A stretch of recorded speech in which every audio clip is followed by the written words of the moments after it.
All right, guys, welcome back. Sticks and Stones Unfiltered. Today is going to be episode 7. We got retired fire captain Eric Giles. Eric did 25 years at a local fire department. Was actually my shift captain. I think the longest shift captain I had. So Oh, I didn't know that. yeah, I think so. Cause you were my captain after Rick, I think, right? Yeah. Yeah. So you were. Yeah, man, I'm sorry. I didn't give you a plaque or anything, but yeah, I appreciate it. No, I mean, you just probably caught a lot of heat from being on my shift. So. No more than you caught for me being on your shift. Well, man, I do appreciate you coming down. We'll dig into some things and just get your story out there so Right. people know, man. Well, again, I appreciate being on the podcast, and I've said it to you, personally, but I want to say on camera, I think this is a good thing you're doing, and so I appreciate you doing it for, you might have to bring a couch and let guys lay on the couch and talk, because it might be like therapy for some of us. So anyway, I sure appreciate you. No, man, it's good for me too. Yeah, Everybody right. so far, brings out stories for me, and, Right, and it's good to clear the air and get Yeah. everything out there. Plus, remember the good times too. Yeah, a lot of those too. So, Well, how about you were raised in McAllister? man, I was born, raised here in McAllister, lived here most of my entire life. Briefly went off for school. Grew up wanting to be either a pirate or I forgot what the other one was, and then like the third choice was like firefighter. And the first two were like illegal piracy and all that, and it doesn't pay as well as it used to. And being a firefighter is legal, so that's what I gravitated to. Even when that wasn't my plan, and I was planning on going to college and doing something else, being a firefighter was always in the back of my mind. So Yeah. You what did you do as far as school wise? Did you go to college or? yeah, I went and goofed off for a few years in college. Actually, so like high school probably. In fact, I just talked to one of my counselors, just a few weeks ago. They're all like, "You're so smart, so much potential. Why don't you do this? And why aren't you homework?" And it was just boring. It was boring. Mm-hmm. And so and that's another thing that any job that I was looking to have while in college, it was still essentially a desk job, and I didn't want that. So It's hilarious that you're saying this because Cody Woods was in the other day, and he was actually at Stillwater. Yeah. He said he was within like a semester of graduating with his bachelor's from there to be an ag teacher, and he just decided, man, this ain't for me, and decided to fire service. So I don't like kids. So yeah, right. Well, it's definitely not boring being in the fire service if you're doing it right. No. Well, I mean, you can do it wrong and it won't be boring too. So I mean, right. Anyway, Right. So, at the fire service or the department you were at, was there a lot of black men there? Okay, so when I started, there had been 2 or 3 other total black men, and one was still there. My uncle Jordan was still there. So I think I was maybe like the 4th one ever hired. So so I was there for a while with my uncle Jordan, and then he retired, and then his son, my cousin Kevin, started. So I mean, there's always been another African American, which it's kind of unusual for a department in a city this size, but there's always been a African American presence while I was there, and it was family, so that made it easy too. So. Yeah. Did you, since your uncle was in it, did you look at him as like? Well, I mean, so my dad was assistant city manager, so he was at City Hall, and then my uncle being in the fire service, so I was always at that fire station, climbing around, looking at the gear, climbing on the trucks, talking to my uncle. From the time I was little, I mean, I knew a lot of the older firefighters just from, bugging them at the stations because, my dad was who he was. And since, technically they're like, well, he's my boss. And so they let me climb around and answer questions. So you're talking about you were at the main station that was at City Hall Yeah, at that yeah, time. yeah. And that was back in the good days when that Right, station yeah. was packed with people. Yeah, yeah, that was again when it was the main fire station. What is it now? The station for State- 2 or 3 yeah. people there, but yeah, at the time. And then when I first started, it was the main fire station. So yeah, it was for a little while that main station apparatus room with the gear for a while. That was my mecca. I really loved going. And smelling it and just looking at it. And, I don't know what I was looking at or looking for, but I just loved being around it. So, Yeah, it did have an aura Yeah, when you yeah, walked in, yeah. and it was old school too. When I started though, what year did you start? All right, so I started in '96. And what's crazy is I don't remember how many years before, but, they had just gotten out of long bunker coats and hip waders. They didn't have, bunker pants. And they, even though they had the SCBAs, by the time for a little while, those guys were like, no, you're a sissy if you wear those. But While they were smoking the cigarette after the house fire? yeah, Now, of course, there's some of them like, no, you need to put that on while they were smoking the cigarette or while they didn't have the pack on. So, it was initially a lot of do as I say, not as I do.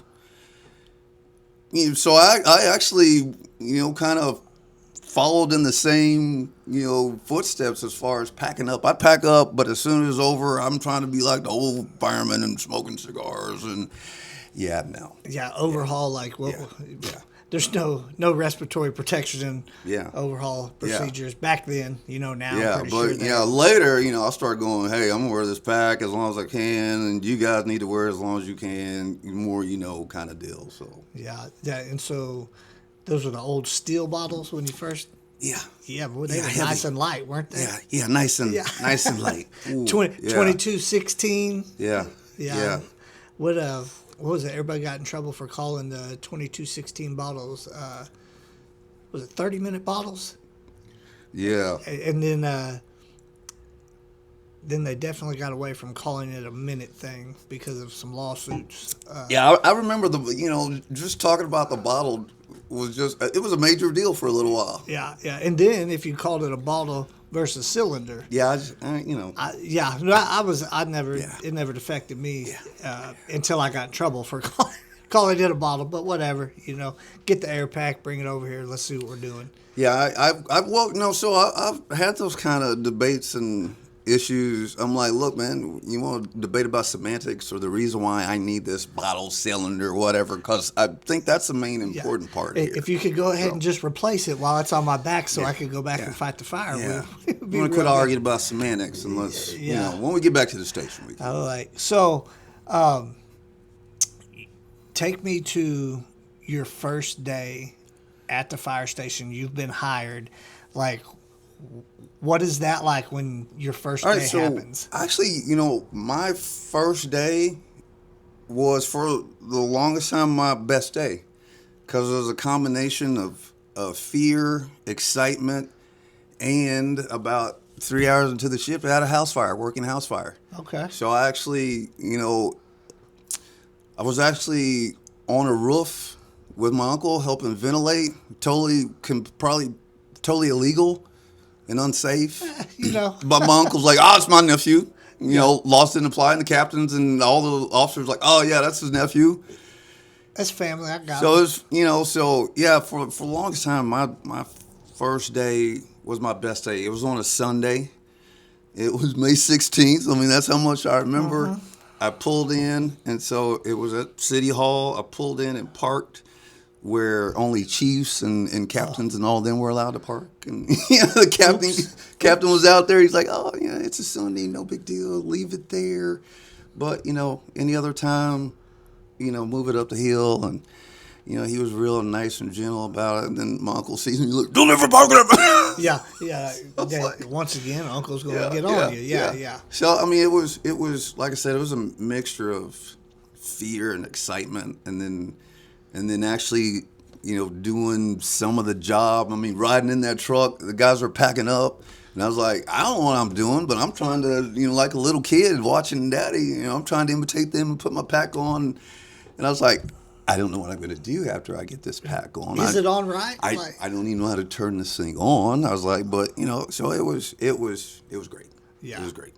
That's how was the reception from the other crew members? So I started at, for me, a great time. So it was a mix of guys that had been forever.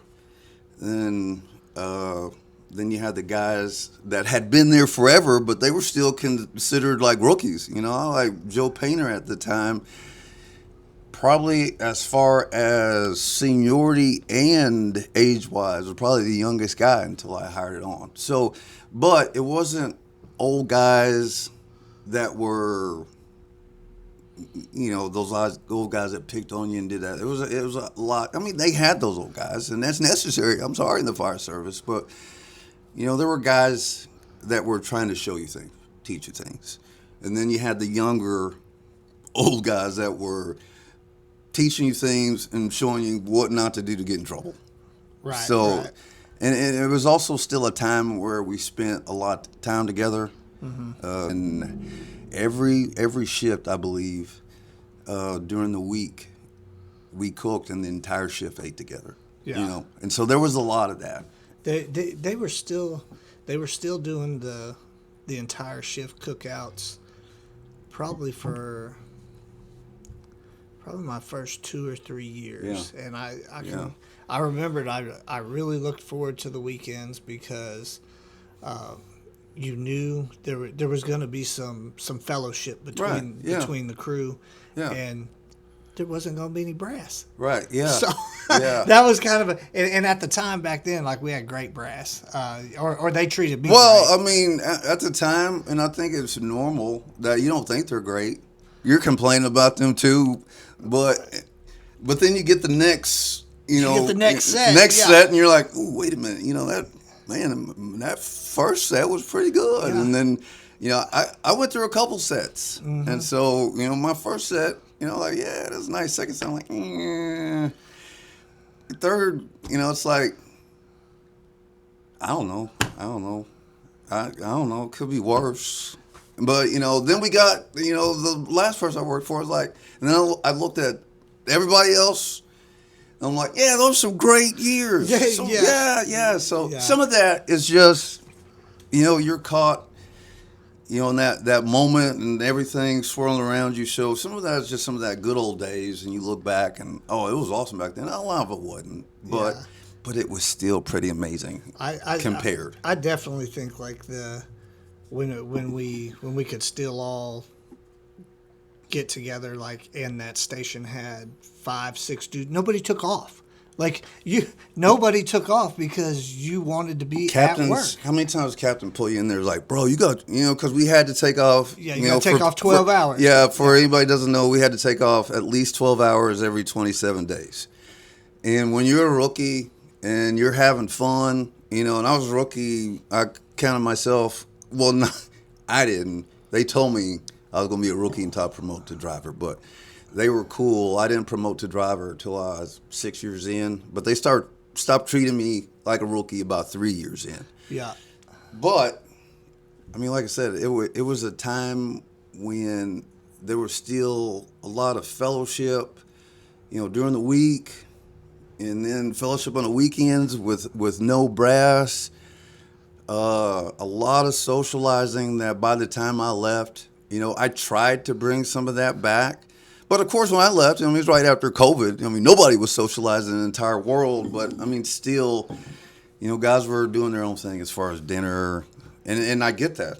As far as health, I remember even before COVID happened, like, we started catching memos like, you don't go outside of your area to be with another station. How many times did I, as captain, just disregard that? Just like, nah, y'all just go where you want to. Yeah. Just make sure you got your radio on. You can still respond. We'll be good. Like, because, I also think that team building is important.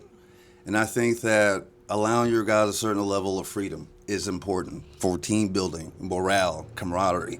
You know, there were tiny things that, you know, I allowed as a captain, and that's why I was also excited about becoming a captain. You know, because there's a lot of things. I mean, you know, there's a lot of things you want to change. You want to change Oh, the yeah. world. You want to do this. You want to do this. Big plans. Then you realize you can't. And the only time that you can really kind of affect change is when you're a shift captain. And that's only, you know, for your group. You know, I mean, sometimes some of the things you do spreads out. Yeah. You know, I think, and one thing I think for people out there listening that aren't familiar with the department that we were on, shift captain for us was basically battalion chief. Yeah, You yeah. you were in charge of the department when there was no chief or well, yeah, assistant actually, chief I there. used to say battalion chief. It was actually a 3 bugle district chief, is what I've been told by some family that's in the fire service, and then also by, you know, somebody that's in the fire service in Chicago. He's like, no, man, what you did, you know, I would tell him battalion chief. He's like, no, man, our battalion chiefs in Tulsa, Chicago, they're only in charge of, you know, he's like, you're in charge of the entire ship, bro. Yeah. He's like, you know, it's a small station, but he's like, you have a lot more responsibility than, you know, some of our brass. So yeah, it was. Yeah, it's Eye-opening. all you, unless somebody doesn't open Yeah. or answer the phone, you know, especially Yeah. on the weekends Right. or after 5 o'clock. So, okay, rewinding a little bit, you get on, you get hired. Like, what kind of training are they getting to you? Like, and how quick are you getting? All right, so when I first started, you know, and those guys will admit it, and they'll actually tell you the reason. There wasn't a whole lot of in-house training going on. We had training incentives, you know, stickers that paid money, and so, you know, those guys, you know, and that's why that incentive was there. Those guys, they classed up and they taught each other and they had classes, and then when everybody got their stickers, you know, they weren't really interested in teaching classes, but they were always supportive of going to class. They were like, hey man, you need to get in this. You need to get in this. And then, you know, even captains and, you know, chiefs, you know how hard it is to get off sometimes. But if you're going to class early on, oh, no, man, you need and I'm taking on the voice of a captain, so I need of a certain captain. So Yeah. But, you know, and so it was really, it was negative that nobody was teaching classes, you know, in-house, but it was positive that they were encouraging you to go. They would even find classes and like, hey, you need to take this one. They would reach out to instructors they knew and like find out when classes were going. So again, it was. I still have a positive outlook on training. You know, when initially I didn't, because again, you're young and you want to get trained up, and you want to get that money, and if nobody's teaching class in house, you're like, man, this is some bull crap. But so that changed. You know, I say all that because it changed. You know, we would actually start having more in-house classes, but the support for that was waning. And the support for guys being able to go get classes, as far as being able to take off, that support was waning. Now, I understand some of the issues about, you know, not having enough personnel, but my deal was that's not our issue. As firefighters, as captains, drivers, we didn't cause that issue. Right. We're trying to get trained to, you know, and the other thing I thought that administration only saw is they just want to get that money. Well, yeah, we want to get the money. That's why it's an incentive. Who doesn't want to get the money? But yeah. What's the end goal? Even though you want money and your end goal, you get money, you walk out of a class with more than you knew the day before. Right. And, you know, and sometimes it's that one guy that learned something and we're on a fire is like, hey, Captain, the other day I learned. And so I started seeing the value of education and the value. And so I would do whatever I could to let guys off for training. Now, you know, there's sometimes, you know, we have some incidents, but. I know you. I know you personally sweated some heat for me a couple times to make sure I could actually go to the training, because when I first started, like you were saying, like you didn't get denied for training. If you wanted to go, take off. Happened. Yeah. And then at the end of my career, it was like, nope. If we're not teaching it here, like, you don't worry about going to get it. You know. Yeah. But you know, you were talking about coming back and not necessarily being the ranking guy, figuring out something that helps in a situation. Like, me and another guy went to Florida for training, like all saws, everything to do with saws. Right. Well, it wasn't a month after we got back. The damn near the exact scenario we trained on in Florida happened at the feed mill here in town. And how many times does that happen? Yeah. Well, Captain, we just went to ropes class, and almost the same thing happened. Yep. And that's why, when my guys wanted to, because, I mean, a lot of that, after a while, a lot of those classes I either didn't have, or I just, I'll admit it. As you go up the ranks, you get dumber. I mean, you're just not practicing it as much. You're not going to as much class. And so my deal has always been that all of us are smarter than the one of us. And so even if a guy was a 19-year-old rookie, we show up on a fire, he could have been like in construction. Hey, we're building a house, Captain, and right here by the fireplace, if this gives way. So everybody has some valuable information that they bring. And so whether it was training from outside the fire service that you bring or training from the fire service, I just think, education is key, and the mentality that all of us are smarter than the one of us. Yeah, for sure. Pretty beneficial. Yeah. I mean, you saw captains like, no, this is my way, and captains that didn't have any idea of what they were doing. Yeah. They would admit, I never went to class, and I never did this, and and then they're giving orders, and you're like, they have no idea what's going on. Yeah, like. But they're insisting on being in charge of everything. Yeah, like you would catch the orders that you knew were damn well against what you actually had went and trained on. Oh, and once I started getting outside the box and seeing what other agencies were doing, it was like, oh my God, number one, we're way behind times, and number two, we're going to kill somebody. Yes. We're going to kill somebody. Yeah. You and and I think you more than anybody at the department said, we're going to get somebody killed. But we've all said it. Yeah. But I try to look back on the fond memories of them actually sending us to the trainings, my early years there, because, I got memories of going with Forehand and Durant to Woodward, Oklahoma, on some random fire tower. Yeah. But we're still there. Right. We're with each other. You're basically bunked up for the weekend together. Yeah. You're going to eat all your meals. So it's time you're going to spend together learning the craft or the skills for your trade, but it's also away from you're outside of your box. Yeah. I look back on those, and I remember them like fondly, and not that I don't remember some that were done locally. I mean, some of them done locally.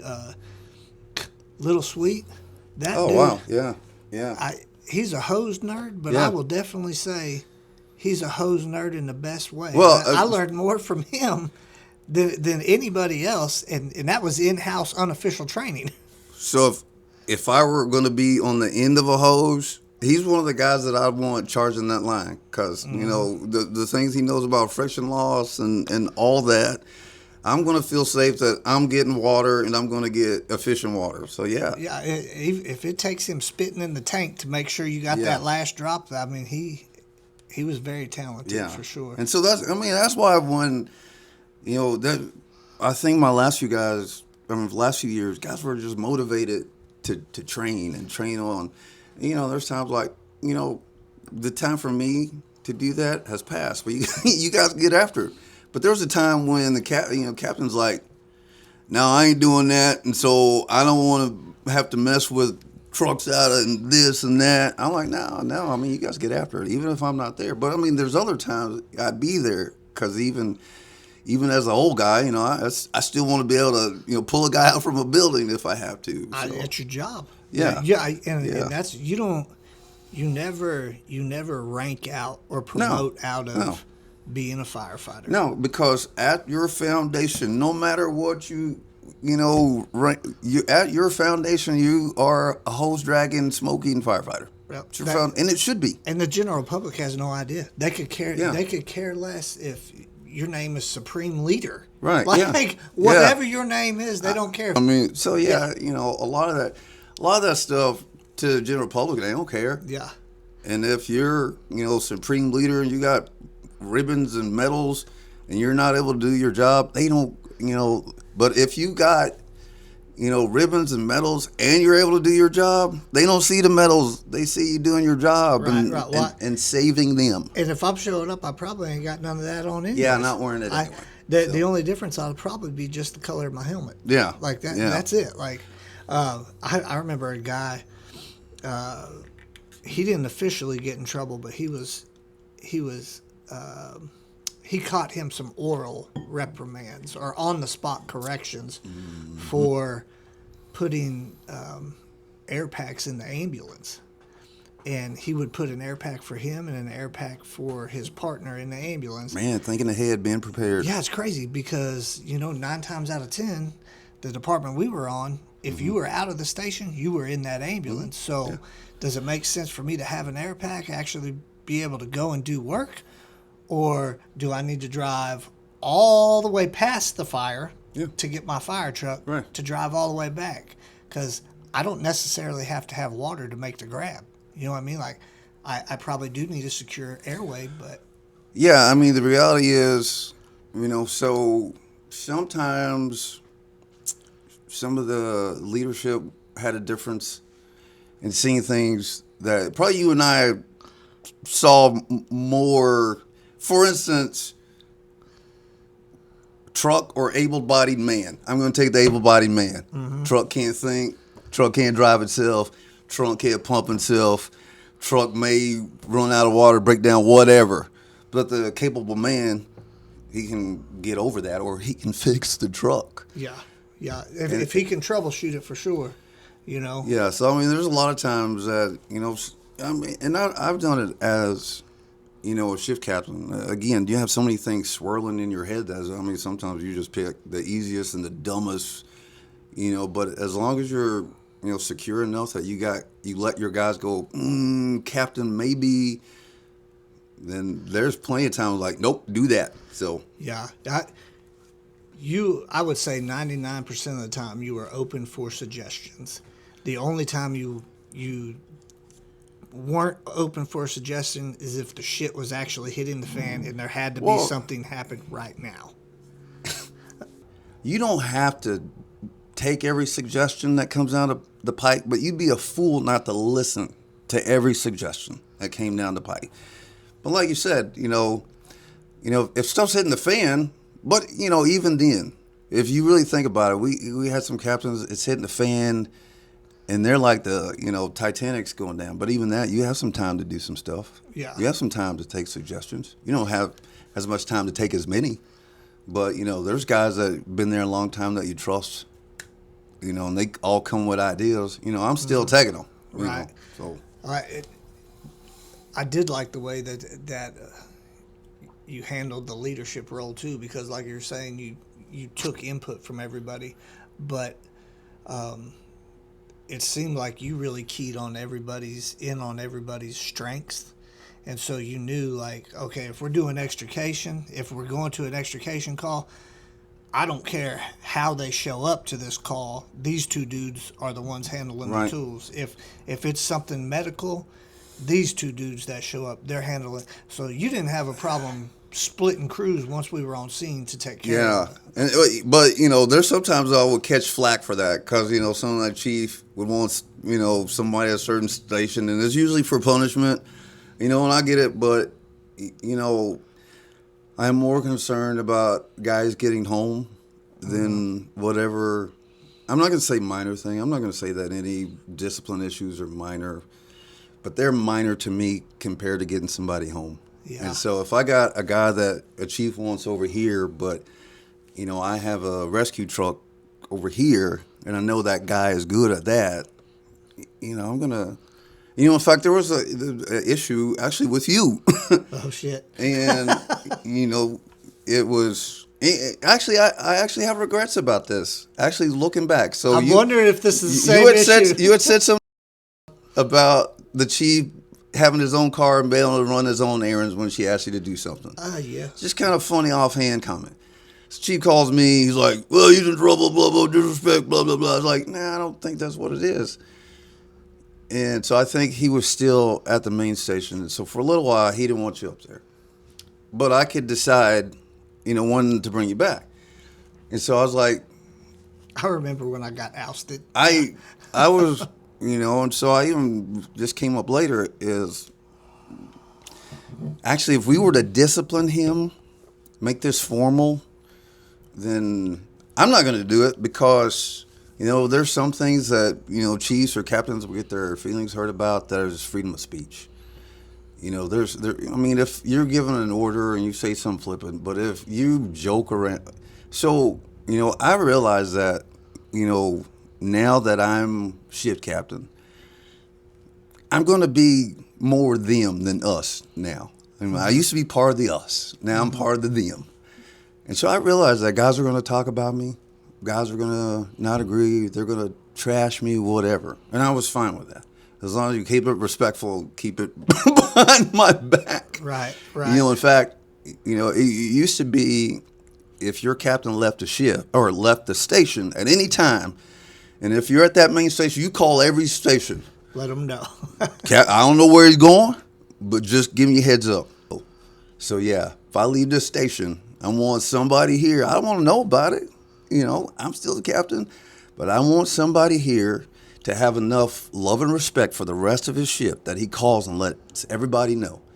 Because I could be on one that day and just looking to, I don't think I ever was, but looking for catch somebody sleeping when they should, so I want guys to be given the heads up. Yeah. Whether I'm captain or not. Team building to me and morale of your ship is more important than my ego. And so when that happened, finally, a couple of shifts brought you back up. She was like, whoa. I was like, first of all, you said I can bring him up when I was ready. Second of all, I actually feel bad that I sent him elsewhere. It was always funny to me that you're literally in the same building as me, and I literally have to walk by your office to go talk to the person who's not in my chain of command, to go talk to the person so they can tell me what you're thinking. I was like, damn, the more cogs we put in the system, the better off this works. Well, not really. And then, like, for instance, he got his car, he got unlimited freedom to do whatever, and a lot of times he was out. And so I was like, well, while you were out, why didn't you do that? And, we don't mind giving chiefs respect, but you're always talking about, well, you guys can't do this, you're shorthanded. Can't do this, shorthanded. Well, why are we running your errands when we're short-handed if you have a car to do? Now, I understand, chief, respect, I'm not busy, whatever. Yes, we're definitely, but, one thing that impressed me is Harold Stewart when he was fire marshal.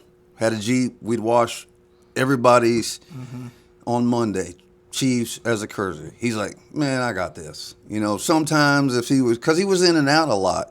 Right. Sometimes he's like, man, if y'all could hit it up and do this, or if he was going out of town, hey, can you vacuum it up? Yeah. But any other time, he's like, man, I'll get it. That stuck with me. That was the first time I'd seen that. And so when he became chief, I don't care what I had to do, and I don't care what rank I was going to wash his Suburban. Yep. Because he also, even then, man, if you guys have time, if you're not busy, he was concerned about what we were going through, and he realized that even as chief, having a clean Suburban, that's the face of your franchise. You want him in a clean Suburban, but he even realized that that's not the primary mission. Yeah. Primary mission is fighting fire, saving, ambulance, and so guys need to be rested. And if there's anything extra I can take away from him, I will. And he did that. I respected him from that day forward more than I already had. And that's one of the things I try to imitate. He was a good chief. Yeah. For me, he was. Everybody's got their own opinion on different things, but he was good for me. I think a lot of guys in the moment that would say that he was terrible. You ask him now, totally different opinion. Well, and the big thing about him is he would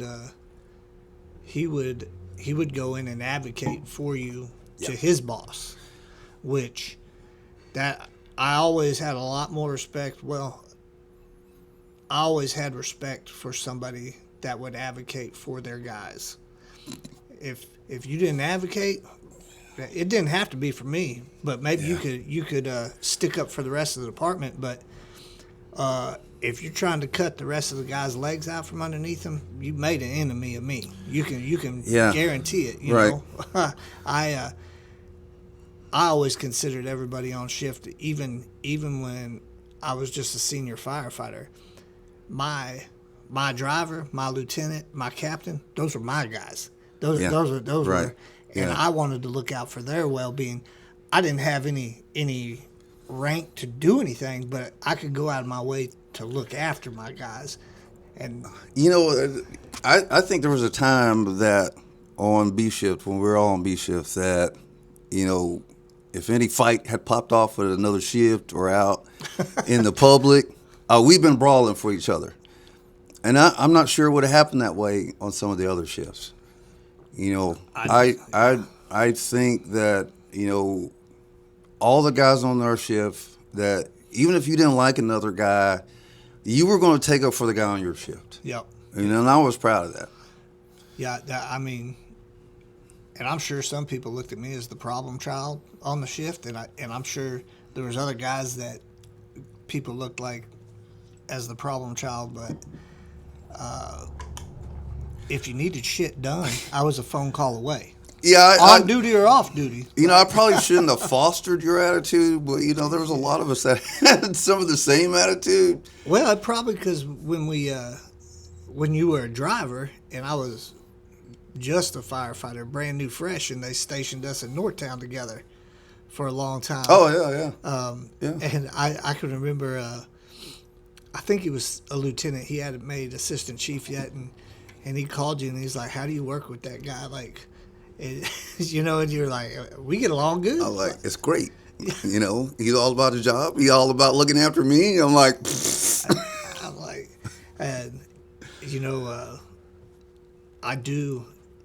He had a bad taste in his mouth from me, right? But I do owe that guy my job. Well, I'm gonna say he recovered. He recovered from that bad taste, and he stuck up for me for sure. And I have a lot of respect for him. Yeah, he was a good assistant chief, and he kept some dirty stuff from going down. Yeah, because at the same time, you know, he was about business, but he also realized the value of the guys and what each individual brought. And so, yeah, I mean, this assistant chief was a retired Marine. So, I mean, he had ways that he wanted things done. And it was Marine way. And even though he didn't have that forceful Marine, you know, you still knew, but he still fundamentally knew the importance of the guys. And he's a guy that will take a guy over a truck. He is one of only 3 people in the years I was at the fire department that actually got in my face, like confrontation style, and it was over 60 seconds. I showed up for shift radio check, and you know how when we show up, you showed up, you got your vehicles, you pulled them out of the bay. Right. We waited for radio check for all the vehicles. I literally didn't miss radio check, but when I showed up, I was there at 7:01. And I sprinted from my truck. I got from my personal truck, got in the rescue truck, pulled that dude out, and he was Johnny on the spot, standing right there on the side doorstep. I mean, nose to nose. And he was like, "You're late." And I was like, "Yeah, I know, just 1 minute." And then it was like, "Do we have a problem?" And I was like, "No, I think we're good." You know, but it was. He definitely was a stickler, but that paid dividends for him. I mean, like, he was always squared away, you know, and I did have a lot of respect for him. Yeah, I mean, actually, he's a guy I worked for most of my career who trained me. So, I mean, yeah, but see, it wasn't being chewed out that any of us ever got upset about. It was some of the reasons. You know, and I'm little sure, birdie. And yeah. Well, that's a little birdie called me. The talking goose, little birdie. Yeah, the wisdom goose. Yeah, the wisdom goose. Oh my God. You know, and the whatever duck. Yeah, you know. So Yeah, there's plenty of times I got in trouble, but when it was over valid stuff, but also there's plenty of times that with that guy I got in trouble, then I explained, and he's like, well, you're still in trouble, but I understand the reason. And, with your incident, I know that as soon as you said only 1 minute, he was like, oh, so you don't think this is serious. Yeah, and you're like, that's not what I'm saying. Yeah, right. But, being from the Marine Corps, he's like, oh, so you're not taking this seriously. So, yeah. I assure you, I adjusted my get around time at the house, and I think that was super early in my career. I mean, like probably year 1, maybe year 2, and I think I was late twice after that, and they were legitimate reasons to be late, but it was still only twice. And to this day, like I usually show up real early to places because of that conversation in the rescue truck. I learned some people take this time stuff really serious. Yeah. So out of respect, and the fact that I didn't actually catch paperwork or even an on the spot correction, I got a listen up, boy correction. So. But that didn't go on your record. Nobody else knew about it. It was between you guys. It was handled. It was over with. A lot of times we did alternate forms of discipline. Discipline is to teach somebody something. And so here's a lesson. I hope it hurt enough that you remember it. But I think what was starting to go on is that, discipline was starting to become punitive.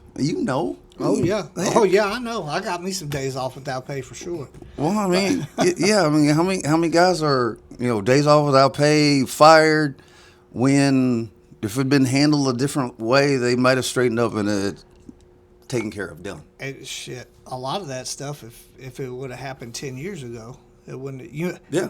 Remember what the old saying, like, I'll meet you at 7:01? Yeah. We'll meet at 7:01. We'll discuss it in the parking lot because there's nobody on the clock. Right. And that was, not only was that okay, that was encouraged. And it sounds like a violent time. It really wasn't. It was a time where two men got together, and because it rarely came to blows. Right. A lot of shit talking usually. There's a whole lot of, but at the end of that, by about 7:05, you're ready to go have a beer. It's like, there's nothing open. I guess we'll go have coffee. So to the public, that sounds like barbaric and I'm glad those old, actually, but there was some value to that. Yeah. There was some value that guys, whatever rank, worked it out. By the time they came back to work, there was no problem. Now, you have that stuff festering on shift. Guys can't even hardly work together. Mm-hmm. And that affects morale. That affects productivity.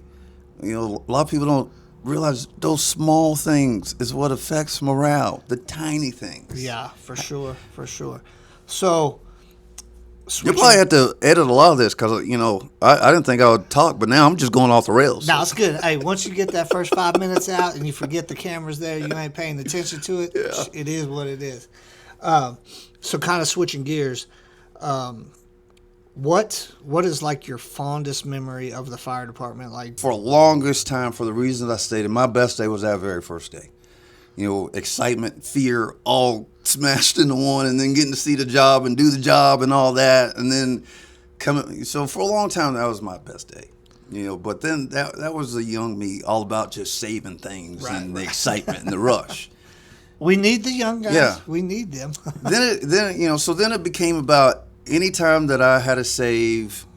That was the best day ever. But like I said, we lose more than we win. So we have to find a different metric. You can't use the hash marks on that because you ain't going to win on codes. So finally, my best days were days that my granddaughter or any of my grandchildren came to the station and they want to ride in the trucks, hang out.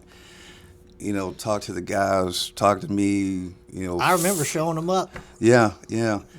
And then that coupled with, any of the time that we were all together as a shift. And sometimes that was even after a fire and we were hot and sweaty and tired, but we were all together. And it I might get choked up because it felt like family. It was really did. family. We were family. It felt like family. That's the only thing that I miss from the fire service. I mean, I miss when people come up and say thank you, but you realize for them to thank you, they had to have a bad day. Mm-hmm. And so, I mean, that's why I quit wishing for fires. I mean, because as a rookie, you want fires, but for you to get that excitement, somebody's having a terrible day. Yeah, yeah. And so, even though those saves, important, stand out to me, and there's one in particular at some point I may even talk about that stood out. But then it just became about the relationships, guys. And people in the community, not because we saved them, just because, there's someone that just looked up to us. And so that felt good, but, now when people say thank you for your service, I appreciate that, but I also realize that, and I realized this during COVID, and I think I said this to some of the guys. I was like, hey, we are important. We do an important job, but don't let how important the job is go to your head and what we do. Because the reality is, if we stop doing this, if everything shut down during COVID, we decide we can't do it anymore, and we all walked away and there was no fire department, people figure it out. They drive each other in their cars to the hospital. They'd get it done. They bring back bucket brigade or a volunteer. They'd get it done. There ain't nobody volunteering to go get your toilet paper. There ain't nobody volunteering to long haul whatever you need like they were during COVID. There was nobody, there were people that just so we could eat, were, at the time, this sounds extreme now, but at the time, they were willing to face death, come to work to make sure that we could. And so now when people say thank you for your service, I appreciate it, but I say also thank you for yours. Like, you don't know what I do. I don't care what you do, whatever you do. Thank you for your service. Because, again, all of us are stronger than the one of us. So I do appreciate the accolades, but especially during COVID, I realize that, there's a lot of people out here working hard, and that we're all, as a community and as a state or a country, taking care of each other. Yep. I agree for sure. I never, and I still don't, when someone thanks me for my service, like, I don't even like the words. It's hard. It's hard to take now. I just. But how long for a while were you like, yes, yes? I will say the time when I actually, like, I felt proud because someone was like, "Thank you for your service," was on the Wildland game. We were coming back from Texas, and we were way up on this damn hill. I swear to God, we went up the hill probably 5 days in a row. I was real tired of it, but they made signs and they had them on the fence, and it was like, "Thank you, firefighters." And that was the one time I was like, you know what, like someone took the time out of their day. A lot of time to make that sign. A lot of time, and I did appreciate it. But the oral ones, I was always quick to say, "Thank you for letting me serve you." Oh yeah, that's a good one too. Because and I still to this day, like, someone thank you, and I'm like, no, thank you for letting me serve you, because ultimately, like, you are a public servant, And, it's in the title, Yeah, my job is to be here for you, Yeah, and I'm not saying that's to kiss your butt or anything, and that's why you're a real one. That's why there's some real ones, some guys I've served with, And again, I say serve with, and I tried, even when I was, command over, I still felt like serve with, not my guys and, guys I'm command over. These are guys I've served with. And so, yeah, I mean, it's stuff like that, like I said, I mean, the real ones, you can tell from the things they say as regard to their relation to the public and the job and each other. After a while, it's not about the accolades and all that. Like, we worked in a small city, and I would say the majority of us had family within the city, and so, and especially the guys that had family coming up there, like, it wasn't just we were serving the public, but hell, I was serving your family, and you were serving mine, and so we had a vested interest too. Cops in the city, firemen, most of the people that hire in are actually deep down really tender-hearted people that they remember, at least when they're hiring on, that public servant part. That's what they're trying to do. They're trying to serve. They're trying to protect. They're trying to help. They're trying to, so I think that, there's a lot of things that, if you ask anybody, there's a lot of things they're going to regret. But, they had their reasons. But I think that almost to a man, that all of us, were caring people, family people.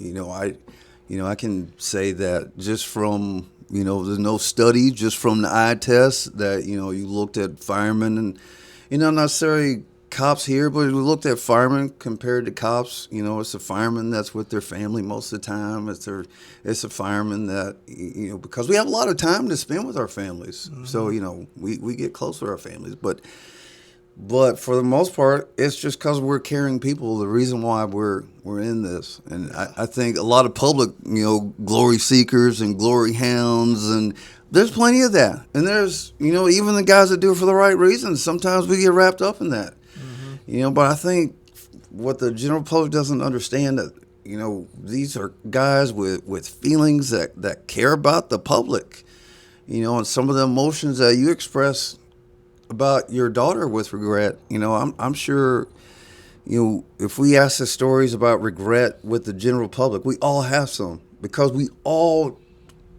most of us tried to lay everything on the line because we wanted somebody to have a better day than what they were having, and to come out this on the other end okay. That's what I know. Like, I do regret the missing the time, but I do know, like, my family has a better life because of, and your daughter knows what you stand for. Well, shit. Hell, she's a mini me. Yeah, yeah, she knows what you stand for, and even not bringing her around, a lot of those values, she has firefighter values. A lot of our kids have firefighter values. For better, for worse. Some of it is because they had to sacrifice. Yeah. So we could sometimes go play. Because, we talk about all the serious stuff. Sometimes it was just playtime. Even the fires. But sometimes it was a big slumber party. Sometimes it was a big hangout, even while we're on fires. So our families, they learn sacrifice early on too. And so we always talk about the sacrifice and thanks for your service. That's the other thing I would tell the public. Thank a firefighter's wife for their service. Thank a cop's wife, spouses, for their service. First responder Thank somebody, spouses. EMS. Somebody in EMS. Thank them, but thank their spouse and their family for their service, because they're making it. They learn a whole lot about sacrifice, supporting us to be able to do. Ultimately, we do it to support our families, but there are a lot of things that we get from it that they sacrifice, so we're able to do that. So that's the other thing I wanted to bring out. Thanks to all the firefighter wives and cops' wives and EMS wives and first responders and people in any kind of service where you have to be away from your spouse has to be away from you for any amount of time. Thank all those people for their service too. Was it just totally off the subject on that, because I think the public understands what we're saying. Like, it ain't easy on the family to be away, and it ain't easy on the first responder to be away from the family. Right.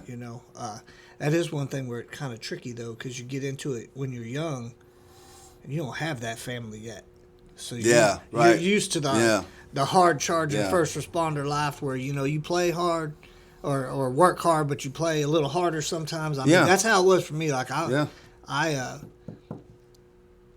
definitely, when I first got into it, I went, hey, I took all the training I could do. I spent all my time trying to hone my craft, and I was horrible at it for a while. Right. But what was the best thing to you about actually being in your last role at the fire department as a captain? All right. So, as a captain, like I said, you can more greatly affect change. I think that even a captain in some ways affects change more so than a chief. You know, he's with his guys all the time. I mean, he's still part of them. You know, he's still working 24 hours. She's not working 24 hours. You know, he's still standing right next to his guys while they're huffing and puffing, and you know, and so, you know, so I realize that now I can actually do some things to make life better for my guys. You know, and you know, maybe some of the things can be taken to the chief and done on a department-wide thing. But as long as, you know, there were 13 guys that I knew were physically safe, emotionally safe, mentally safe.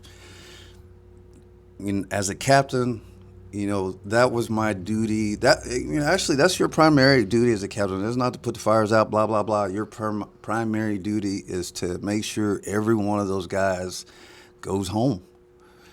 You know, so that was important to me to be a captain, not for the power. And, oh, yeah, I mean, I like not having to make ambulance runs anymore. I'm not going to lie. I love that. I remember when we were in Northtown working together, but you was just a driver and I was just a fresh one, and I was riding the back of the ambulance the majority of the time. And, of course, you know, I can't shut up. I'm going to ask you. I'm like, how come you ain't getting in the back? And your response to me was, once you get 10 years in, then you talk to me about it. And I remember that. I was like, okay. But it was a legit response. And I went with that. Like, when I had my 10-year mark in, I really started to not ride the back of that truck unless it was something serious that I didn't think the new guy could handle. Like, if major trauma, something shit like that, drive us to the hospital. I got this in the back. Ron. And as an instructor, I'm an excellent EMT on paper, but in the field, on paper, I'm a shining star, boy. But out here, I was like, man, I don't remember what I'm doing. And so then I went to reverse, because I worked with guys that were like, man, I've been doing this when you 10 years, but then they would never make a call. And then something would happen where there would be with a rookie who didn't know anything, and then you would end up having two people. Well, you'd have one guy that didn't know anything, the other guy that just couldn't remember anything. Right. Because he knew it. It was in there somewhere. It was just, and so, you know, I actually flipped, you know, as far as EMS being a captain. I actually worked, you know, a whole lot in the back as a captain. But, you know, like I said, but again, I could see, you know, I also did that just to be reminded of the challenges that you guys went through. Remember what it was like. As a captain, again, part of the reason why you won't be captain is you don't want to make ambulance runs anymore. That's just the simple, honest truth. That's the honest truth, yeah. But you don't want to forget what that feels like, because then when you're getting a bunch of calls, then you forget about your guys, and it just becomes about the mission. And you sometimes don't go, no, stop, call Pafford. My guys need to eat. They need to sleep. They need a shower. You know, and so there were times where... Is this ambulance call, is this one that's an emergency? Or is this, I've got to go because my lab values are off? You know, so there was a time where captain, and I understand, I'm not criticizing, but it didn't matter what the call was. No, we're going to get it. But... You know, we had other options now. We had new technology, so I was able to say, look, man, my guy's been running all day. That call doesn't sound, so not that it's not important. Every call is important, because any call can go from an easy one to upside down in a minute. But also my guys are important to me. The ambulance calls thing always tripped me out, too, because, like, I don't know how it is now. I ain't been there in 3 years, thank God. But do you remember we had to run code 3 on every ambulance run? Right. Whether it was abnormal lab values, I mean, even when we knew exactly what it was. Oh, my mom, she's just 90, wants somebody to talk to, so she usually calls y'all. Can y'all just come over? Code 3. Yeah, code 3, because they requested an ambulance. And I could remember at the time I was a driver, and I was like, you know, I took a little leeway. It was because as a driver, the station was yours basically the majority of the time, and I was like, we ain't running code 3. We're going to the nursing home for a patient that doesn't, to me, it doesn't justify running Code 3, and people need to realize when they see that the public, when they see lights and hear sirens, they do not pull to the right like they should. No. They'll pull out in traffic. They'll slam on the brake. They do all kinds of everything that they should not be doing. They'll be happens. on foot and get startled and jump in the middle of. Yeah, so like Right in front of the ambulance. And I got in trouble, not from you, but I did get chastised because it's an EMS run. Just drive normal with your lights and sirens. I was like, it's not normal if my lights and sirens are on. It still causes other people. Yeah. So Hell, we had one guy get rode up. How the hell you get rode up for responding code 3, lights and sirens, and not using your blinker? Yeah. I don't know what universe that is, but don't make sense to me. There's I've heard that one. My blinker, my lights are my blinker. If you're driving with due regard, you're driving with due regard. You know what I mean? Like if you're doing right, you're doing right. Now you may have to defend yourself on it. All right. So no names, but you probably remember the incident. 2 guys, EMS, patient at the back, patient, cardiac event. Yes. Needed to go code 3, and they still end up in an accident. And I don't know if the patient made it. And it was turned out that we weren't at fault because we were lights and sirens and all that. But is that even the semi hit it? I think so. Hit the ambulance. Yeah. Yeah.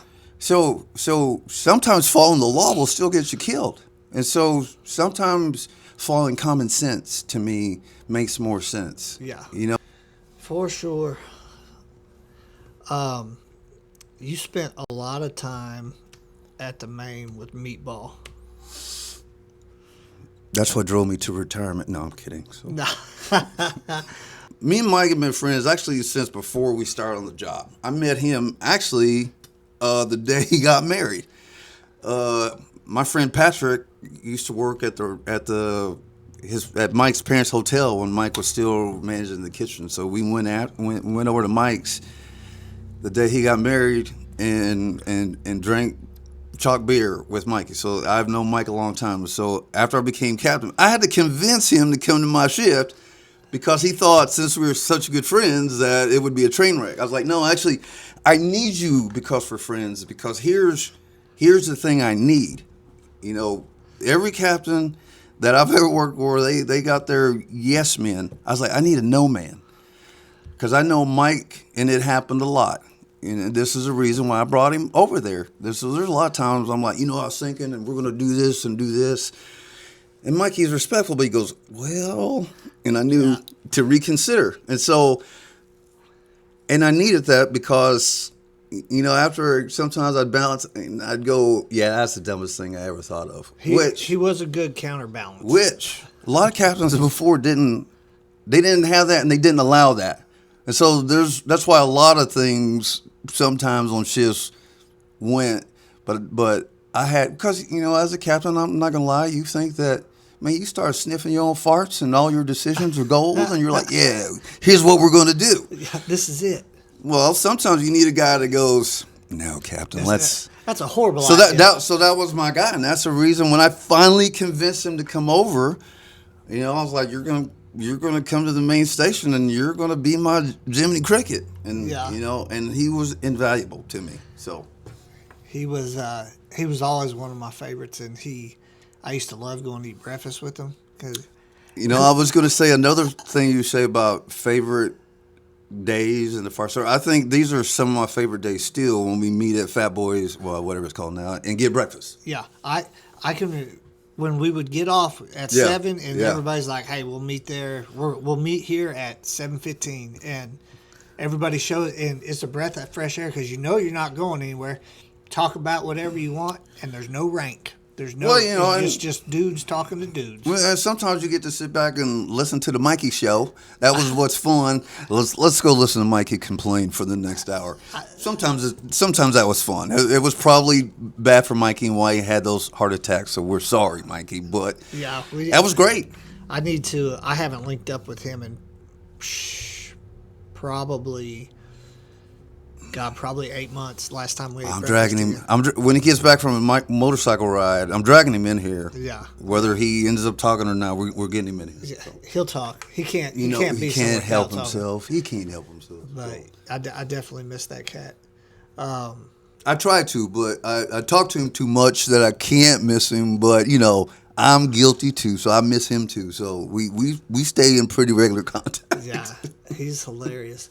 Okay, so you rock on your career. You get 25 years, and now it's time to retire. And what happens when you retire? Boy, so I always said that. Yeah, I feel like this is the dream for a bunch of guys. I retired happy. I retired with the bitter taste in my mouth, but no bitterness. There's people that work there that I don't particularly care for, but I can have a civil or even a yuck it up conversation because, I'm not bitter. I'm not bitter. And a lot of guys that leave, they are, but I would... Is that our old job? Yeah, it's like, hey, go get them, boys. Yeah, go get them. Which surprisingly, I heard a lot of that, but very few fire trucks in Mexico. So Really? yeah, so what it led me to is retiring, and we picked up and we moved to Mexico, and so whole lot of ambulances, very few fire trucks.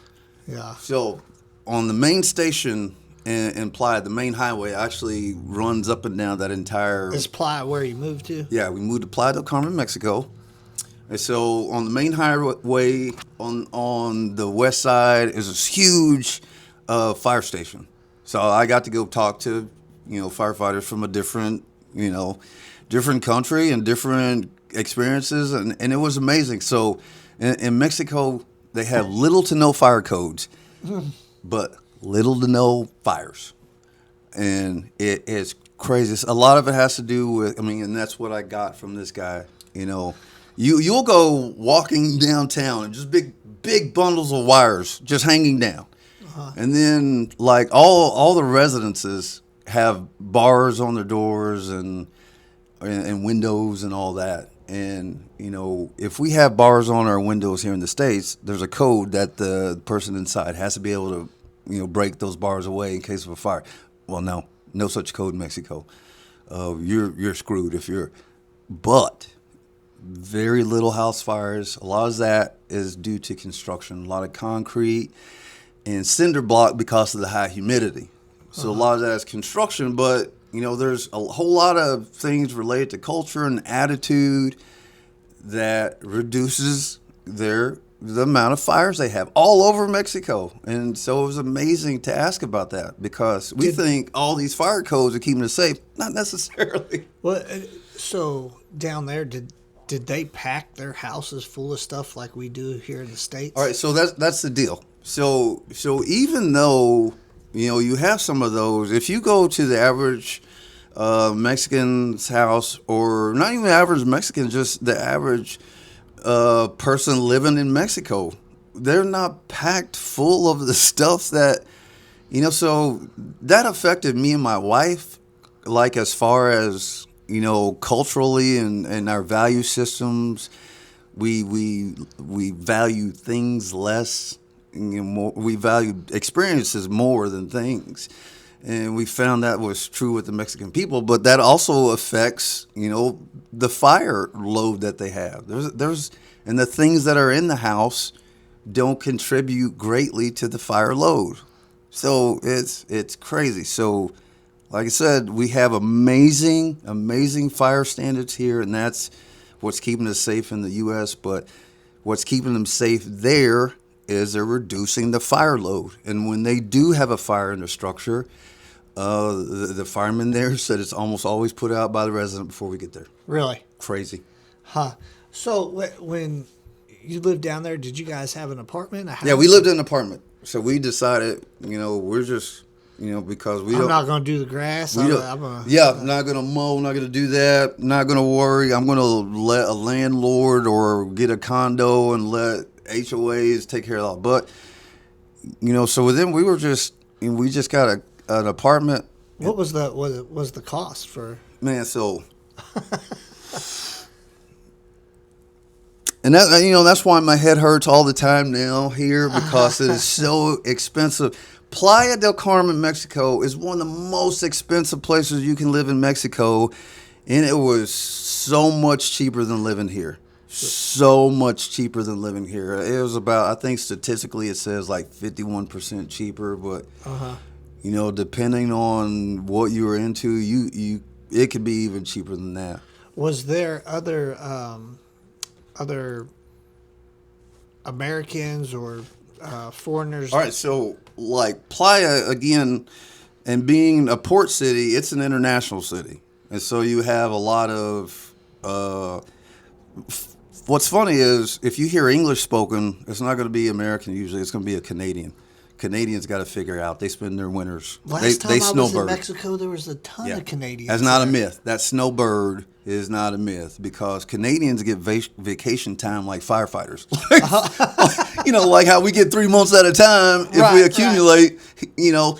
Well, that's what they're entitled to. So the majority of English speakers are Canadians. Well, native English speakers, but there's French, Italian, large Israeli population. Really? And so the crazy thing is, so in some places in Mexico, it's not like being in Mexico. It's just like being in any international city. And it was amazing, and the people were great. The local people. I got also, like you, Latino roots. I got my actually on my mother's side, Latino from Mexico. So. And so the people, even not knowing that, they were like really warm and welcoming. But when they found out you have any kind of Latino in you, then you're family now. Well, you could pull it off with the skin tone, for sure. How was that for the wife, though? So what is funny, so there's this breakfast spot we used to love to go to. Amazing crepes. They'd have sweet crepes, savory crepes. Delicious. Ended up meeting a guy that he owned, the actual business. He didn't own the building. He rented it out. And so we kind of got friendly with him. Well, it ends up closing down, and we just overnight, and you'll find that's pretty common in Mexico. And so really just folding. Yeah, just overnight. Okay. Yeah, and so I see this guy at one of the fresh produce markets we go to. And I probably accosted him. I was like, "Hey, aren't you from Sweet Soul?" And he was like, "Whoa, why are you asking?" I'm in witness protection. Yeah, fool. People, Mexico. It's not sketchy, but you still got to be careful. He's like, "Hey, who's asking?" And then I started to tell him. He's like, "Oh yeah, you guys are the couple that would sit over here in this one corner." And then about that time, my wife walks up, and he's like, "Yes, I remember her. You guys are definitely that." I'm like, "Yeah, that's us." And so we talked, and so he walked off, and I'm just smiling, because it hit me. My wife's like, "What's going on?" I was like, "Did you see how, me? It didn't even register. You're just another dude. I'm just another brown face here, but you and your white face, and you stood out." I was like, "I hate to say it, but you're the N-word now, baby." And so, but so I say that with blonde, white skin, blonde hair, blue eyes. Being in Playa, there's a lot of that. But for me, being a brown person, and my entire experience down there, here get looked at, so much so that I don't even notice. Yeah. Being followed around or looked at, or cops or whatever you fit to. I don't notice that. So when you're down there and chilling, yeah, can you only stay so long because of visa status? Yeah, or so you have 180 days, 180 straight days that you can be there. That's 6 months, and then you just have to leave the country for one day. You could, if you were close enough. There's some people that live close enough. They drive across the border, spend an entire day in the U.S., drive back the next day, and it all.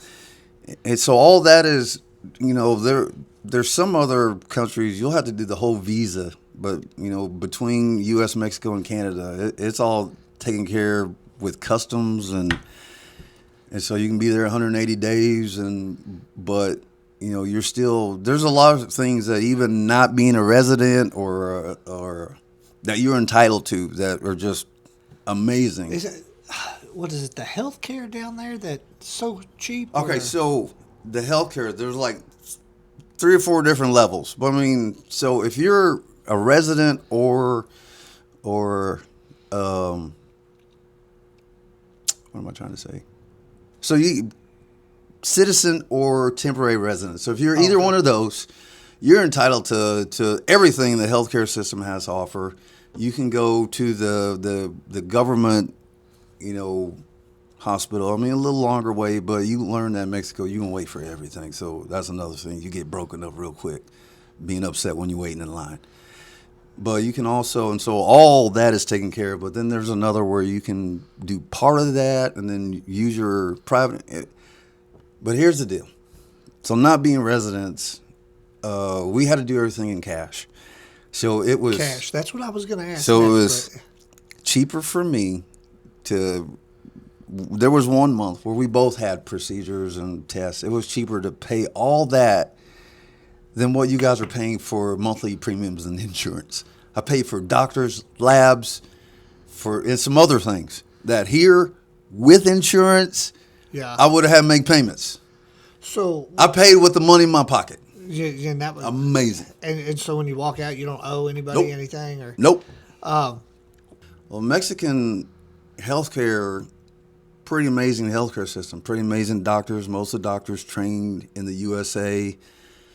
So you're more able to go, let me just see what's going on. Because you're not going to have to pay a lot of money. right. Or if you have some extreme, again, serious, again, you're not worried. Because even if you don't have insurance, and I say this as an expat, and not as, a Mexican national, it's very hard for them if they're having to pay cash. I mean, but for us, I mean, it is. You got a pension check coming in, and you're living down there. Yeah, I mean, as far as doctor and healthcare, even again without being a resident, it's cheap. It's amazing healthcare. My wife had to get labs, even though they didn't. My wife speaks. She knows dos tacos. That's her Spanish. And the girl there. That means 2 hot dogs. No, Yeah, I'm just kidding. Yeah, that's what she thinks. And so, but the girl, she's like, I'm putting gloves on. I mean, she showed this, and and even if I had the same experience, even though I knew some Spanish, showed her getting a new needle out. Showed her and so all the safety protocols that we're taught here in the States to do step by step, and then after a while, the lab tech here sometimes they're uncapping the yeah, needle with yeah, yeah, and they don't have gloves on, and no, they're real particular, and they want you to know every step of the way so that you're comfortable. So even with the language barrier, it was crazy, but like my wife feels better about going to the doctor there because the level of making you comfortable and explaining the process. When we actually met the doctor to talk to her, he actually almost explained too much is how much. But that was great for her because Right. she's the kind of, me and probably you having a little bit of, background. We kind of know what's going on and know what questions to ask and can probably kind of guide. My wife doesn't have any of that. But in Mexico, they answered all her questions thoroughly. It was amazing. What'd you guys do for like recreation while you were there? Almost everything we did, little to no money. So, first of all, we lived 5 blocks away from the beach. That's like if we took our time, 8 to 10 minute walk. If we were like little kids, we'd get there in 5 minutes. So, but also around Playa, there are a lot of things that they have, related to the beach that's free. I mean, they had like this huge. They have an international jazz festival there every year, which had stopped because of, Oh, okay. that had stopped, like jazz, Playa del Carmen. Oh, I got you. I was like, so that was free, and it was artists from, that people would recognize, even people that are not into jazz were like, oh, I've heard of her. All that was free. There's all kinds of things that they have, in Playa they have a huge park. So it started off this park. In my last apartment, I could just see the park over my balcony. And so every weekend, it started off one day, but then it expanded to like 3 or 4 days. So they'd have like vendors in the park. So they'd have people selling, like Guayabera shirts, nice linen shirts for cheap. Like different kinds of crafts, like necklaces and beadwork and all kinds. And then food trucks everywhere. So each region of Mexico has their own special taco. So you got food trucks from all those regions, and you also have food trucks from other countries. Like there's this one from Colombia that we love to go to. And so that's the thing. And we could pig out. I mean, both of us, food. I mean, if we went wild that day, we usually didn't, but if we went wild and we had food, drinks, desserts, more food, drinks, desserts, and just be miserable, we'd spend 500 pesos. At the time you How take. much is that American? Yeah, so at the time, right now you take 500 and you divide it by between 18 and 20 is what it's trading at right now. Okay. So at the time we lived there, 500 pesos was fluctuating between $30 and $45, if I remember correctly. So, I mean, this is food, desserts, drinks, and the full course for two people. But usually we spent about 200 pesos, and that's less than $20. When we first got there, that 200 pesos was $10. So there's times we could get good tacos, pozole, which is a Mexican soup, Yep. pozole, all that, a drink of the homemade agua frescas. If anybody doesn't know what that is, it's like water with, fresh fruit. One of the best is horchata, which is rice. Horchata, I love it. Crazy. And so those weren't, if you get them here, they're pre-mixed. But and you can tell they're made fresh, homemade. I mean, you're getting all that, plus desserts, all that, eating normal for two people for about $10. It's crazy. So you didn't have a vehicle. You guys walked everywhere? Yeah, we walked. We had our Subarus and Lamborghinis walking. A what? Yeah, that's what. Subarus? Yeah, that's okay, yeah. So that came from like okay. my sister. Like boys, hey, can you give me a ride? And she like, you better use them Subarus and them Lamborghinis. Right. So we did a lot of walking. We also had scooters, zipping around on scooters and bicycles.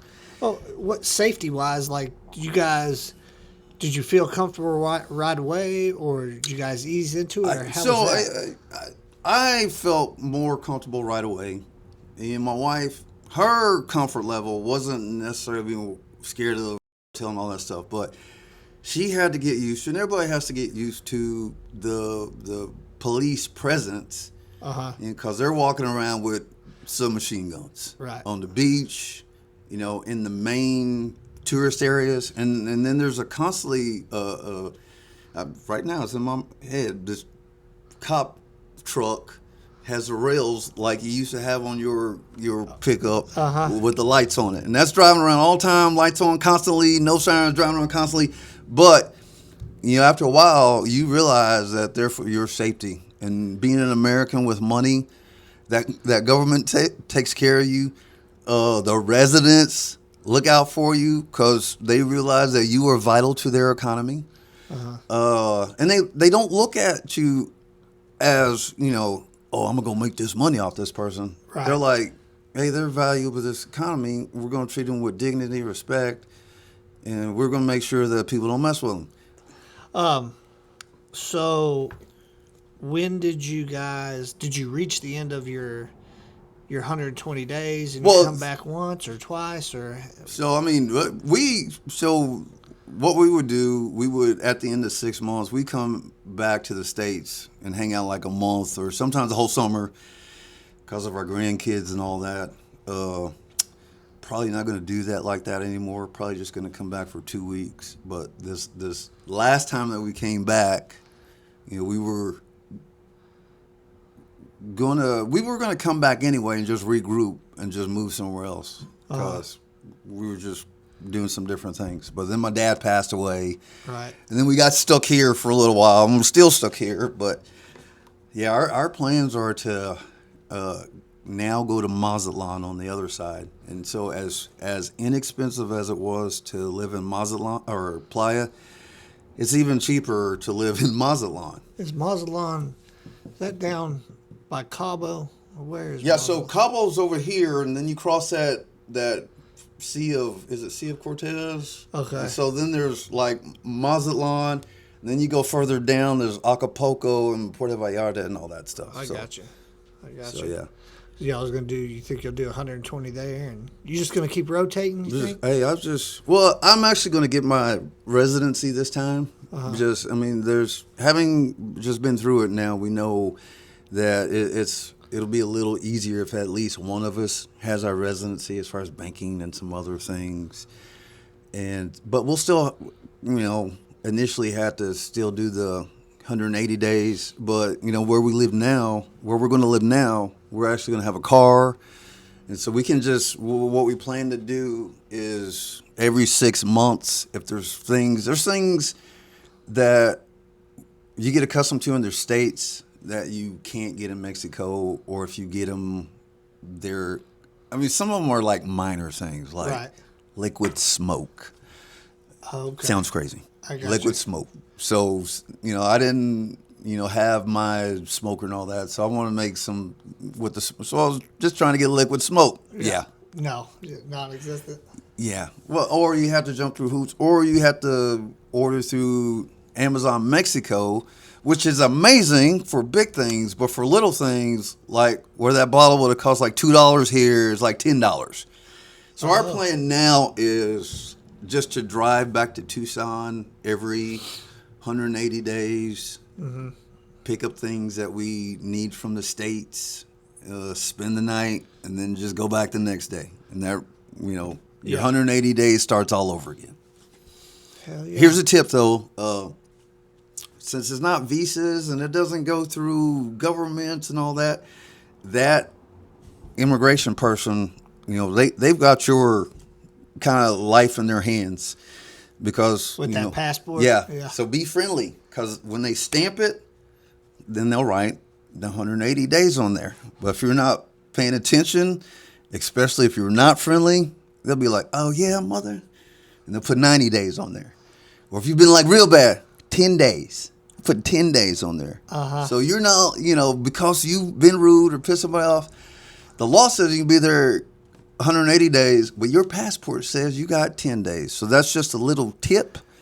Always be kind to those people that you're interacting with. Yeah. If you can, learn enough Spanish that even a tiny interaction, if you're doing it in Spanish, they appreciate that, and you get your 180 days. Because we've had some friends, in Playa that, they weren't paying attention. And it wasn't really that they were rude, but, they weren't paying attention, got their stamp, and it said it was one that said 10 days or 20 or 50. So who, when you're down there, does anybody ask for your passport, or is it when you come back to the border, then they're like? No, it's just going between borders.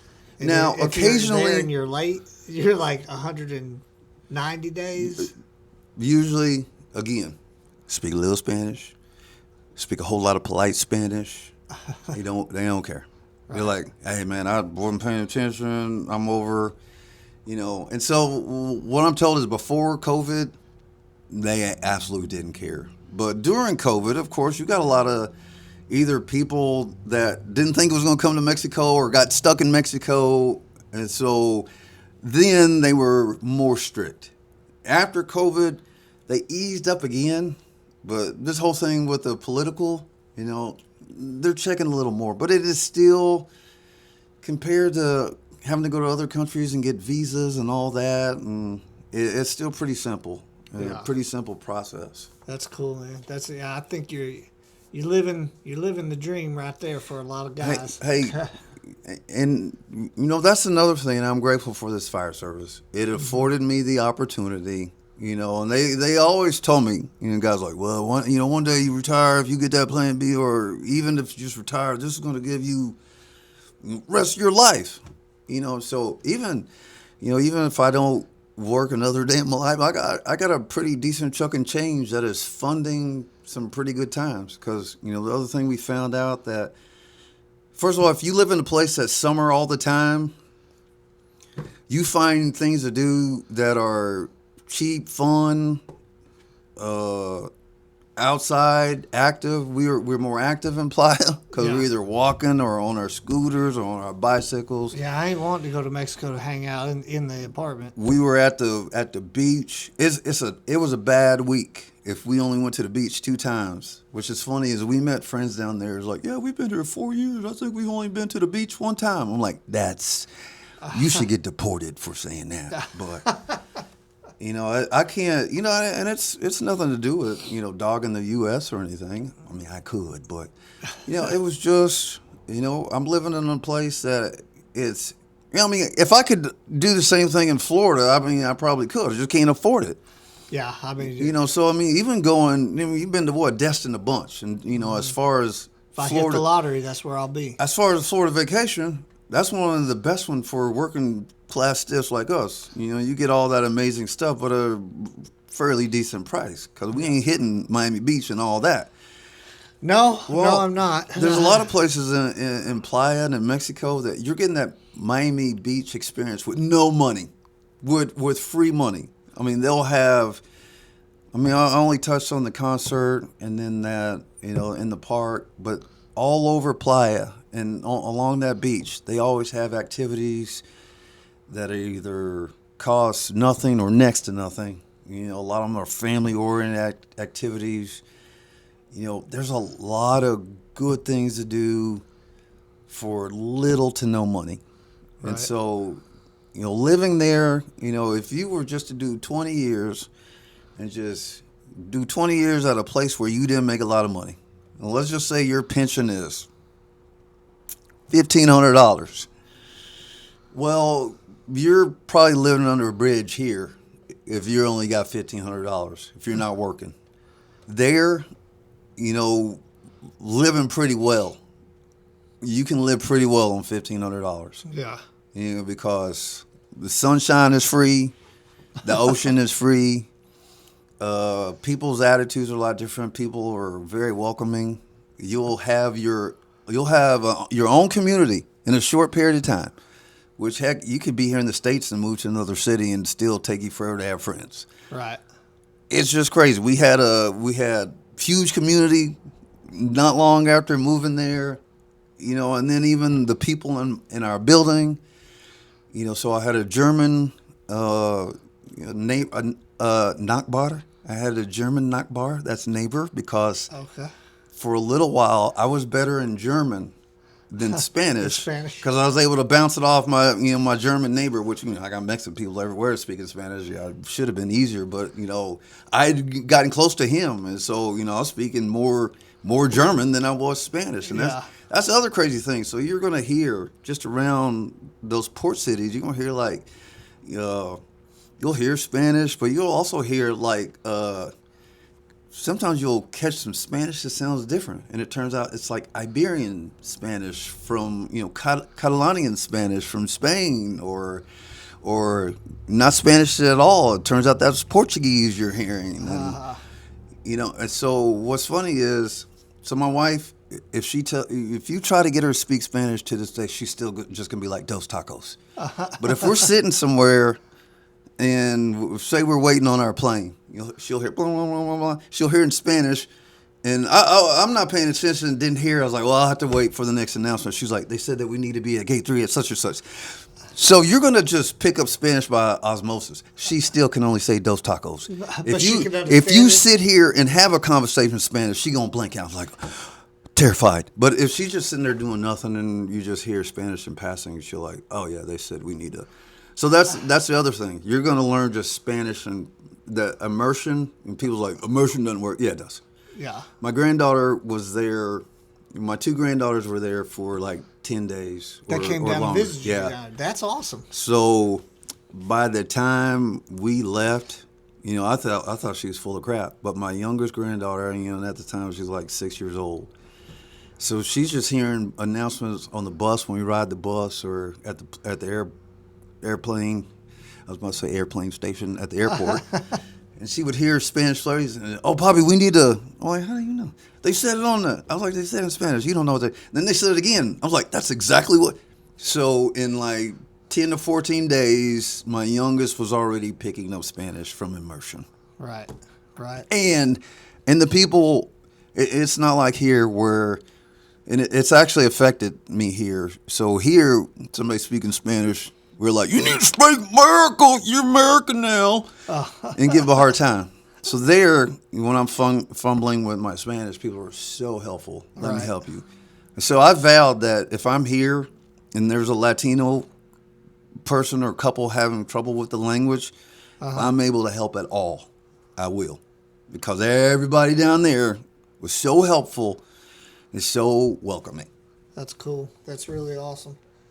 That's that takes a lot of guts too to pack up and. Oh, it was. Now I think about it, I'm like, what were we doing? That's insane. That was the craziest thing we've done. And then, but it was amazing.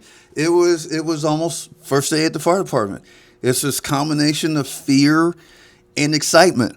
And so our first 2 weeks there was this constant fear and excitement, and because we're also, while we're trying to take in and learn and all this, we're still searching for a place to live, Right. and so that came to crunch time, and we found our apartment like on the last day that we had. How'd you find it? Facebook Marketplace. Shut up. For anywhere in the world, forget going to realtors, and because we did deal with some, but the best place was Facebook Marketplace. Even the realtors that are on there, it's easier. That's crazy. Last question I Yep. ask everybody: what would you tell 19-year-old Eric? Nothing. I wouldn't tell him a dang thing. And so you start getting older and you start going, well, what's my legacy and what would I tell my? The only thing that I would tell my 19-year-old self were things related to character. Always tell the truth. Be better to your friends, because even being good to your friends, you look back and there's times you wish you were better to your family. That's the only thing, because every bruise, scar, bump, anything I have physically, emotionally, I've earned it.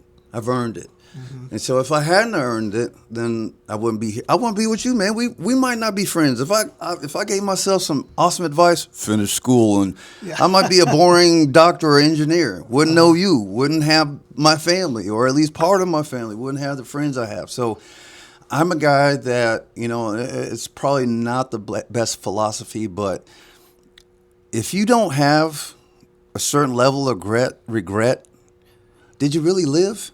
Right. I'm talking to a guy that, I found this dude in the street a few times, motorcycle wrecks. He's got more, but you earned all those. I forgot you picked me up Yeah, for that you motorcycle earned wreck. you earned all those. And so, there's probably some things that you would change, but when you think about it, you're not going to change, because I know you got a lot of scars, like me, whether physically or emotionally from this job and from life, but you earned them, and you learned a lot of things from them. And so me, I look at certain scars, I'm like, oh yeah, that was, actually there's some scars I can look at now, and they were from different incidents. I look at the scars on my knee. I tore my ACL in a house fire, and I have those scars and that pain to always remind me of that.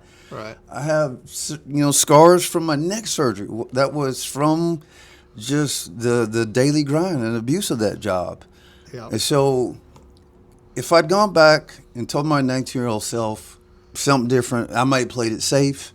Right. I may not have, there was a time that if there was a fire, I'm packing up and I'm going full speed. If I'd said something, intellectually, to change that, I might have held back some.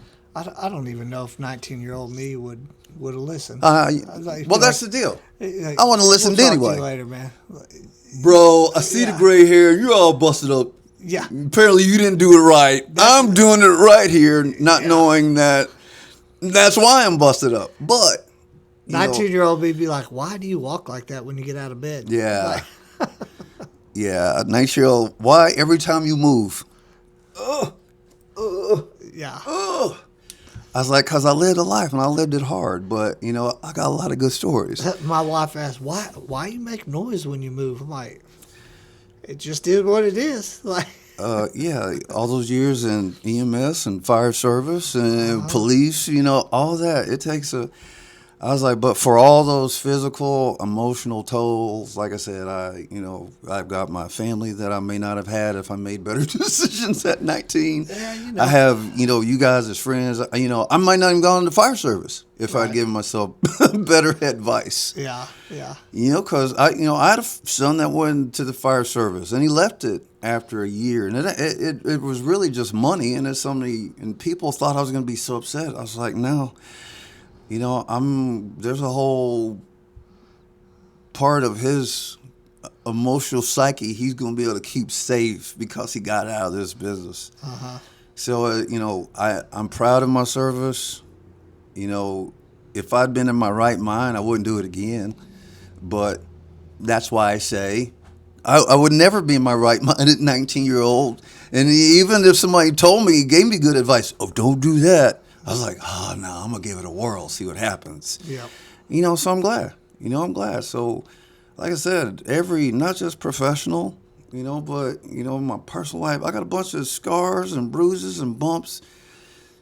But I earned a lot of those because of being fundamentally an emotional guy and pouring my heart into things.